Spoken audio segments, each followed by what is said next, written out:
তিন মাস আগে রাজস্থানে কাজে গিয়ে নিখোঁজ হন মালদার আমির শেখ। ভাইরাল হওয়া এক ভিডিওতে আমির অভিযোগ করেন রাজস্থান পুলিশ তাকে আটক করেছে এবং পরে বিএসএফ এর মাধ্যমে বাংলাদেশের সাতক্ষীরা জেলায় তাকে নিয়ে যাওয়া হয়েছে। তবে এই ভিডিওর সত্যতা যাচাই করেনি সময় কলকাতা। ভাইরাল হওয়া ভিডিও দেখে কান্নায় ভেঙে পড়েন ওই শ্রমিকের পরিবারের সদস্যরা। এই ঘটনার পর তৃণমূলের প্রতিনিধি দল আমিরের নারায়ণপুরের বাড়িতে গিয়ে পরিবারের সঙ্গে কথা বলে পুরো বিষয়টি নিশ্চিত করে।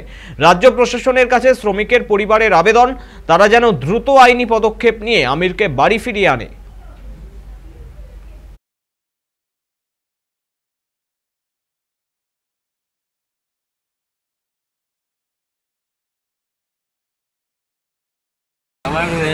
ওখান থেকে না আমাকে ধরেছে রাজস্থান থেকে পাড়া থেকে উঠে আমাকে ওখান থেকে নিয়ে বলছে তোর আধার কার্ড আছে, আমি দেখালাম আছে, বলছে তোর বাড়ির যত ডকুমেন্টস আছে দাদা দাদি যা ডকুমেন্টস আছে সব দরকার আমি মাঙিয়েছি।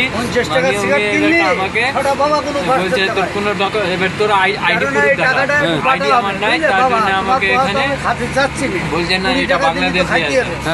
বাংলাদেশি বলে আমাকে ওখানে দু তিন দিন রাখলো থানাতে, রেখে এবার আমাকে জেলে পাঠিয়ে দিল। জেলে পাঠিয়ে পর এবার জেলে আমাকে 2 মাস রেখেছিল। 2 মাস রেখেছে জেলে? 2 মাস রেখেছে। রেখে পর আবার হাতের লোকআপ দিয়ে আমাকে এখানে নিয়ে এলো। এখানে নিয়ে এসে আমাকে বেসেবের হাতে দিয়েছে। বেসেবের হাতে দিয়ে বেসেব রাত্রে আমাকে এখানে পরশু রাত্রে আমাকে পার করে দিয়েছে।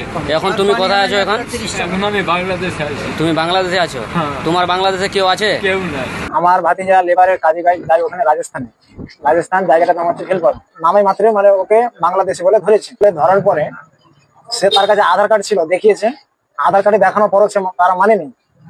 না মানার পরে তাকে আমার ভাতিজাকে ধরে নিয়ে 2 মাস প্রায় জেলে রাখার পরে বা ডিটেনশন ক্যাম্প বলছে, ডিটেনশন ক্যাম্পে রাখার পরে সোশ্যাল মিডিয়ায় যে আমার ভাতিজা সোশ্যাল মিডিয়া বলছে যে আমাকে বাংলাদেশ পাঠিয়ে দিয়েছে।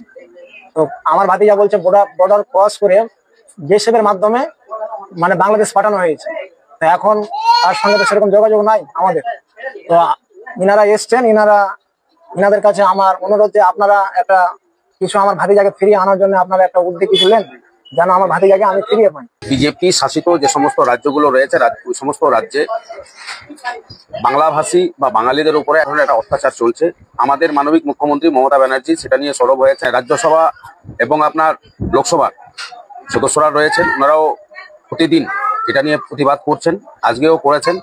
এবং আমরা সবসময় পরিযায়ী শ্রমিকের পাশে আছি। এবং যে সমস্ত শ্রমিকদের উপর অত্যাচার হচ্ছে বিজেপি সরকার যে সমস্ত রাজ্যে রয়েছে সেখানে আমরা তার ধিক্কার জানাচ্ছি। এবং আমরা আমাদের শ্রমিকদেরকে বাড়ি ফেরানোর জন্য যত রকম চেষ্টা আমরা করছি এবং আমরা ফিরিয়েও আনছি।